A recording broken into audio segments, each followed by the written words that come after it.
High guys, welcome to session 4. Session 2 मध्ये आपण scientific management विषयी शिकलो आणि सेशन 3 मध्ये जनरल ऍडमिन थिअरी म्हणजे सामान्य प्रशासकीय सिद्धांत. मॅनेजमेंट या विषयावर प्रगती होत होती, इंडस्ट्री वाढत होती. अशा वेळेला या दोन्ही थिअरीज ज्यांना क्लासिकल मॅनेजमेंट थिअरीज म्हणतात त्यांच्यावर कुठेतरी टीका होत होती. दे केम अंडर क्रिटिसिझम. आणि का ते आपण बघूया. The elements of classical management were dehumanizing. म्हणजे हे जे शास्त्रीय व्यवस्थापन होते, या दोन्ही थिअरीज होत्या, त्या कुठेतरी अमानवीय होत्या. अमानवीय म्हणजे काय? तर मॅन आणि मशीन यामध्ये त्या कुठे फरक करत नव्हत्या. आणि काय फरक करत नव्हत्या? The productivity is influenced not alone by financial incentives. म्हणजे आर्थिक प्रोत्साहन हा एकच घटक नाहीये उत्पादकता जर वाढवायची असेल तर मग इम्पॉर्टंट काय आहे? The focus ought to be on workers' social needs, motivation and well-being. म्हणजे जो कर्मचारी आहे, कामगार आहे, त्याचं कल्याण झालं पाहिजे. हेही अतिशय महत्वाचं आहे. The human and social factors in workplace were important. म्हणजे कामाच्या ठिकाणी एक मानवी घटक असला पाहिजे आणि एक सामाजिक घटक असला पाहिजे. म्हणजे दोन प्रकारच्या गरजा आहेत, एक इंडिव्हिज्युअल म्हणून आणि एक ग्रुप म्हणून. आणि हे सगळं कुठेतरी लॅकिंग होत होतं या दोन्ही थिअरीज मध्ये. हे कुठेतरी मिसिंग होतं, ह्याचा अभाव होता. त्यामुळे काय झालं? Wide spread dissatisfaction among workers, contributing to labour strikes, absenteeism, declining morale. म्हणजे एक असंतोष निर्माण झाला, संप व्हायला लागले, लोक गैरहजर राहायला लागले आणि थोडक्यात मोराल म्हणजे एक मनोधैर्य जे आहे ते कुठेतरी घसरलं. आता ह्याच्यामध्ये एक फार मोठा गमतीचा भाग म्हणावा लागेल की एक हॉथॉर्न स्टडीज, एक अभ्यास त्यावेळेला केला जात होता आणि तो अभ्यास थोडासा या क्लासिकल मॅनेजमेंट थिअरीज कडे झुकलेला होता.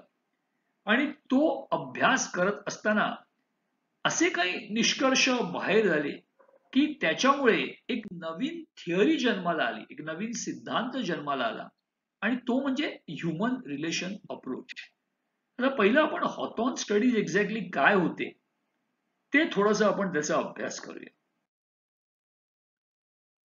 एल्टन मेयो यांनी एक सायकोलॉजिस्ट होते आणि इंडस्ट्री सोशोलॉजिस्ट.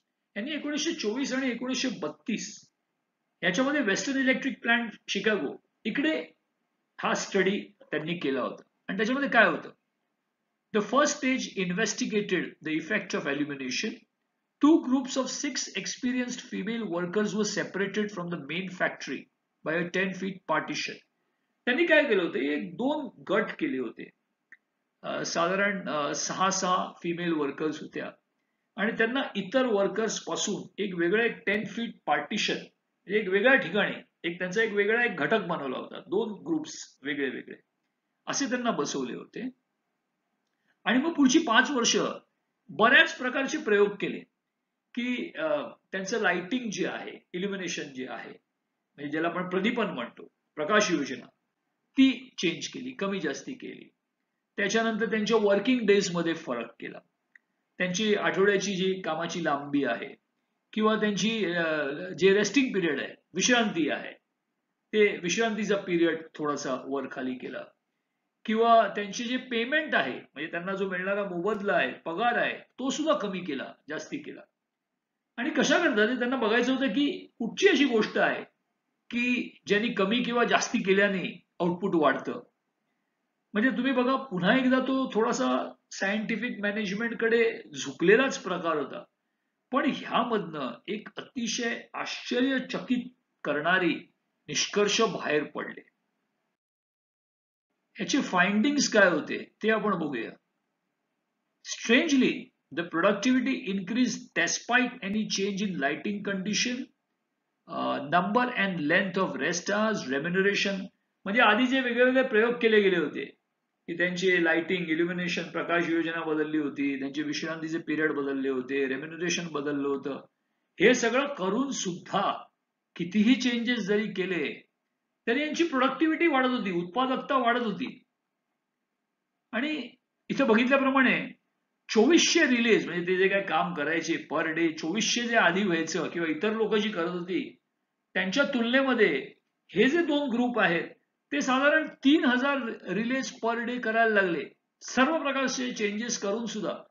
म्हणजे तुमच्या उत्पादकतेमध्ये 25% वाढ झाली, कितीही एक्सपेरिमेंट केले तरी. आणि मग एक प्रश्न आला, तर हे का घडतंय? The question was, why did it happen? Substantial attention was paid to the workers over the rest of the plant. The group were consulted and listened to. म्हणजे हे जे दोन गट होते जे वेगळे बसवले गेले होते, या ज्या 6 फिमेल वर्कर्स होत्या, त्यांना एक प्रकारचं त्यांच्यावर एक लक्ष केंद्रित केलं गेलं होतं. दुसरी गोष्ट, त्यांच्याबरोबर एक संपर्क साधला जात होता. त्यांना हे सांगण्यात येत होतं की तुमच्यामध्ये आता हे आम्ही सगळे बदल करतोय. त्यामुळे कुठेतरी एक सल्लामसलत होती त्यांच्याबरोबर. दुसरं, तो एक सामाजिक घटक तयार झाला होता, एक सोशल युनिट तयार झाला होता आणि त्याला महत्व दिलं गेलं होतं. बिहेवियर अँड सेंटिमेंट्स वर क्लोजली रिलेटेड. ह्युमन बिहेवियर जे असतं, मानवी जे वर्तन असतं, त्याचा आणि भावना म्हणजे आपल्या मनातले सेंटिमेंट्स, ह्या दोघांचा खूप जवळचा संबंध आहे. म्हणजे जर एखादा माणूस मनाने आत्मन जर खुश असेल, भावनिकरित्या जर तो सुखी असेल, तर तो कामही तेवढं चांगलं जास्ती करतो. अजून फाइंडिंग्स काय होते? Money was less a factor in determining output than were group standards, group sentiments and security. म्हणजे पैसा हा एकच घटक असू शकत नाहीये की ज्याच्यावर उत्पादकता अवलंबून असते. ग्रुप स्टँडर्ड्स म्हणजे गट भावना जी आहे ती अतिशय महत्वाची आहे, सिक्युरिटी अतिशय महत्वाचं आहे. स्टडीज एस्टॅब्लिश दॅट एम्प्लॉईज वर डिफरंट फ्रॉम मशीन. म्हणजे आधी सांगितल्याप्रमाणे की मॅन आणि मशीन यामध्ये फरक करणं अतिशय गरजेचं आहे, हे प्रामुख्याने जाणवायला लागलं. की the employees had to be treated differently. म्हणजे त्यांना मशीन प्रमाणे वागवायचं नाही, त्यांना एक वेगळ्या प्रकारे वागवायचं आणि मोस्ट इम्पॉर्टंटली डेफरन्शियली, म्हणजे त्यांना आदराने वागवायला लागतं. आणि तुम्ही जर त्यांना आदराने वागवलं तर ते अधिक कार्यक्षम होतात. दे will be far more efficient and their productivity will go up. आणि त्यामुळे काय झालं की या सगळ्यामधनं एक नवीन दृष्टिकोन आला, एक नवीन आउटलुक आला आणि त्या आउटलुकचं नाव होतं ह्युमन रिलेशन्स मुवमेंट. म्हणजे ज्याला आपण मानवी संबंध चळवळ जी म्हणतो, HR मुवमेंट. आणि त्याच्यामधनं काय आलं की एक अनशेकेबल ऑप्टिमिझम म्हणजे एक आशावाद आला. आणि कशाबद्दल आशावाद आला? लोकांच्या कॅपेबिलिटीज बद्दल. Satisfied worker was far more productive. म्हणजे जर एखादा कर्मचारी समाधानी आहे तर तो अधिक कार्यक्षम असतो, हे लक्षात यायला लागलं. आणि मग बरेच स्टॉलवर्ड्स होते याच्यामध्ये. काही लोकांचे आपण नावं घेऊया. डेल कार्नेगी अतिशय खूप मोठे लेखक, आणि त्यांनी काय सांगितलं की way to success was through winning the cooperation of the people. म्हणजे तुम्हाला जर यश प्रस्थापित करायचं असेल तर लोकांचं सहकार्य लागतं, लोकांचा विश्वास लागतो. अब्राहम मॅस्लो अतिशय महत्वाचं कॉन्ट्रीब्युशन. त्यांनी एक हायरार्की ऑफ नीड्स म्हणजे आपल्या ज्या मानवी गरजा आहेत त्यांचे एक पदानुक्रम म्हणजे एक ट्रायंगल आहे नीड्सचा. आणि ट्रायंगलच्या बेसला काय आहे तर तुमचे फिजिओलॉजिकल म्हणजे शारीरिक गरजा ज्या तुमच्या आहेत, म्हणजे रोटी कपडा मकान ज्याला आपण म्हणतो, फूड क्लोथिंग शेल्टर. त्याच्यानंतर काय आहे तर बाबा सेफ्टी, सुरक्षितता पाहिजे, म्हणजे तुम्हाला कुठल्या प्रकारचा धोका नाही पाहिजे तुमच्या जीविताला, लाईफला किंवा प्रॉपर्टीला. पुढचं जसं आपण वरती जातो मग सोशल, की आपण कुठेतरी एक सोसायटीमध्ये कुठल्या तरी ग्रुपमध्ये, म्हणजे मग तो तुमचा कुठच्याही तुमचा ऑफिसचा ग्रुप असेल, तुमचा घरचा ग्रुप असेल, तुमचा बिल्डिंगचा ग्रुप असेल, म्हणजे कुठच्या तरी एक सोसायटीशी आपण निगडीत असणं गरजेचं आहे, ती एक गरज आहे. पुढचं काय आहे? एस्टीम म्हणजे मान सन्मान, की आपण काहीतरी काम केलंय किंवा आपण काहीतरी अचीव्ह केलंय, कार्य केलंय, याच्यामध्ये लोकांनी आपला मान सन्मान करायला पाहिजे. आणि पुढचं म्हणजे सेल्फ ऍक्च्युअलायझेशन, की आता हे सर्व झालेलं आहे आणि आता आपल्याला स्वतःचा शोध लावायचा आहे, की आपण आपली एक पूर्तता कुठेतरी झालेली आहे आणि मग आता समाजासाठी किंवा जगासाठी आपल्याला काहीतरी करायचंय, ज्याला आपण एक सेल्फ ऍक्च्युअलायझेशन स्टेज म्हणतो. म्हणजे खालपासून त्या गरजा सुरू होतात आणि जसं जसं ह्युमन प्रोग्रेस करत जातो त्याच्या गरजा वरती वरती वाढत जातात. Douglas McGregor, best known for his two sets of assumptions about human nature, त्यांनी मानवी स्वभावाबद्दल दोन प्रकारची गृहीतं आणली, की दोन प्रकारची माणसं आहेत किंवा दोन तऱ्हेने काम केलं जाऊ शकतं. एक theory x, motivated by external stimuli, म्हणजे अशा प्रकारची माणसं आहेत की ज्यांना बाहेरनं उत्तेजन लागतं एखादं काम करून घ्यायला. दुसरं थिअरी वाय, अशाही प्रकारची माणसं आहेत जी मूळतः आतमधून उत्तेजित आहेत किंवा प्रेरित आहेत. म्हणजे एक एक्झाम्पल द्यायचं झालं तर मॅनेजर रिप्लेसिंग द बॉस, म्हणजे बॉसची जागा व्यवस्थापक घेतो कारण त्याच्या आतमध्ये तो सेल्फ चार्ज्ड आहे, त्यामुळे त्याला सांगावं लागत नाही की त्याला काय करायचंय. तर अशा प्रकारची दोन प्रकारची किंवा दोन स्वभावाचे लोक असतील त्याला थिअरी एक्स किंवा थिअरी वाय असं म्हणतात. रॉबर्ट ओवन एक स्कॉटिश बिझनेसमॅन होते आणि त्यांनी या कामगार चळवळीमध्ये फार महत्वाचं कॉन्ट्रीब्युशन केलं, की त्यावेळेला कामगार वर्ग जो होता तो फॅक्टरीज मध्ये काम करत होता आणि अतिशय हार्ड वर्किंग कंडिशन्स होते.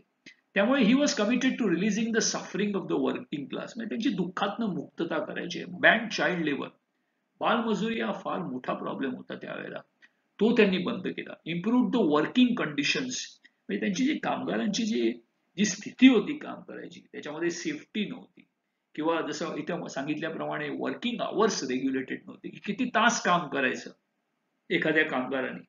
तर या सगळ्यामध्ये त्यांचं कॉन्ट्रीब्युशन जे आहे ते अतिशय उल्लेखनीय आहे. आणि महत्वाचं म्हणजे त्यांनी हे दाखवून दिलं की तुम्ही जर वर्कर्सच्या बेनिफिटसाठी, कल्याणासाठी जर तुम्ही तत्पर असाल तर तुमचं मॅनेजमेंट प्रॉफिटेबल होऊ शकतं. एचआर मुवमेंटचे पुढचे प्रपोनंट आहेत युगो मन्सबर्ग. हे एक जर्मन अमेरिकन सायकोलॉजिस्ट होते आणि त्यांनी एक नवीन प्रकारचं एक डिसिप्लिन आणलं आणि त्याचं नाव होतं इंडस्ट्रियल सायकोलॉजी. म्हणजे औद्योगिक मानसशास्त्र, की ज्या वेळेला तुम्ही इंडस्ट्रीमध्ये असता तेव्हा वेगळ्या वेगळ्या प्रकारची लोक असतात जी मॅनेजरियल लेवलला असतात, सुपरवायझरी लेवलला असतात, वर्कर लेवलला, लेबर लेवलला असतात आणि प्रत्येकाची सायकोलॉजी वेगळी असते आणि ती समजून घेणं अतिशय गरजेचं असतं. He substantially contributed to current knowledge of selection technique, training, job design, म्हणजे की निवड तंत्र काय असावं लागेल, ट्रेनिंग म्हणजे प्रशिक्षण कशा प्रकारे द्यायचं, तुमचा जॉब कसा डिझाईन करायचा, प्रेरणा कशी द्यायची. म्हणजे तुम्ही हे सगळं बघाल तर या सगळ्या गोष्टी शेवटी एक ह्युमन अप्रोच जो आहे मॅनेजमेंटचा तो अतिशय आता प्रामुख्याने बाहेर यायला लागला होता. आणि त्याचा बॅकबोन काय होता, की जर तुम्ही कर्मचाऱ्यांबद्दल, वर्कर्स बद्दल जर तुम्ही एक आस्था बाळगली, त्यांच्या कल्याणाबद्दल जर तुम्ही तत्पर राहिलात तर सक्सेसफुल तुम्ही निश्चित व्हाल. मग ती फॅक्टरी असो किंवा ती कशाही प्रकारचं कमर्शियल युनिट असो, जर तुमचं वर्कर सॅटिस्फाईड आहे तर मग it is bound to be a successful business. अजून एक नाव कर्ट लेव्हिन यांनी एक ग्रुप डायनॅमिक थिअरी काढली, की इंडिव्हिज्युअल जेव्हा ग्रुपमध्ये असतात तेव्हा ते वेगळे बिहेव करतात आणि महत्वाचं रोल ऑफ कोलॅबरेशन, म्हणजे एक सामूहिक कामगिरी, म्हणजे ज्याला आपण म्हणतो की 2 आणि 2 4 न होता ते 2 and 2 10 होतील आणि 2 and 2 22 होतील. म्हणजे जेव्हा आपण कोलॅबोरेट करतो तेव्हा त्याचा इम्पॅक्ट इंडिव्हिज्युअल कामगिरीच्या पेक्षा कितीतरी पटीत असतो. तर हे सगळ्या गोष्टींनी हे जाणवायला लागलं होतं की ह्युमन रिलेशन मुवमेंटला एक महत्व आलं होतं. आणि जसं म्हटल्याप्रमाणे की सायंटिफिक मॅनेजमेंट आणि जनरल ऍडमिनिस्ट्रेटिव्ह थिअरी बरोबर एक तिसरा सिद्धांत सुद्धा रूढ झाला होता आणि तो होता human relationship management.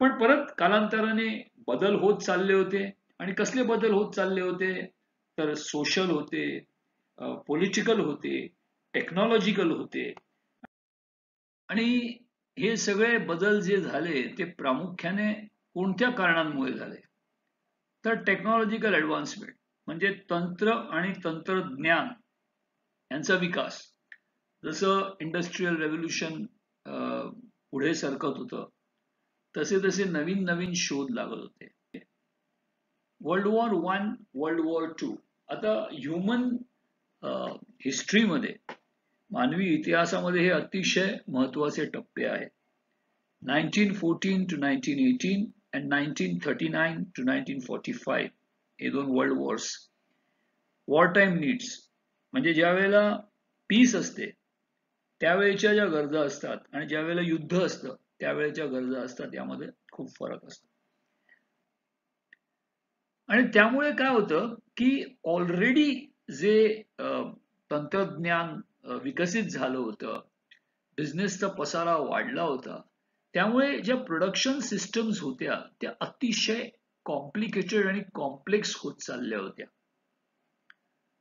Resource allocation logistics supply chain म्हणजे साखळी पुरवठा त्याची एफिशियन्सी असं लक्षात यायला लागलं होतं की एकाच प्रकारची मॅनेजमेंट सिस्टम सगळ्या ऑर्गनायझेशन्स मध्ये चालणार नाही शिवाय नवीन नवीन प्रकारचे ज्याला मॅथमॅटिकल आणि अॅनालिटिकल टूल्स जे म्हणतात म्हणजे गणितावर बेस असलेले काही नवीन टूल्स आले प्रामुख्याने वर्ल्ड वॉर मध्ये हे वापरले गेले होते आणि नंतर ते इंडस्ट्रीमध्ये आले त्यामुळे पुन्हा काही नवीन सायंटिफिक गोष्टी याच्यामधनं बाहेर आल्या स्टॅटिस्टिकल गोष्टी याच्यामधनं बाहेर आल्या त्यामुळे पुन्हा एक प्रामुख्यानं लक्षात यायला लागलं की ज्या आधीच्या थिअरीज होत्या आता त्यांनाही लिमिटेशन होतं आणि मग एक नवीन कॉन्सेप्ट म्हणजे वन साईज फिट्स ऑल म्हणजे एकच साईज किंवा एकाच प्रकारची मॅनेजमेंट पॉलिसी सगळ्यांना चालते असं होत नाही प्रत्येकाची रिक्वायरमेंट वेगळी असते गरजा वेगळ्या असतात प्रत्येक ऑर्गनायझेशन वेगळी असते तर हे सगळं ज्या वेळेला लक्षात आलं तेव्हा 2-3 मॅनेजमेंट थिअरीज बाहेर आल्या प्रामुख्याने आणि त्या होत्या ऑपरेशन्स थिअरी सिस्टम थिअरी आणि कंटिंजन्सी थिअरी तर या एक्झॅक्टली काय होत्या ते आपण पुढच्या सेशनमध्ये आपण त्याचा अभ्यास करूया Okay guys, so we sign off for this session. Thank you very much and take care.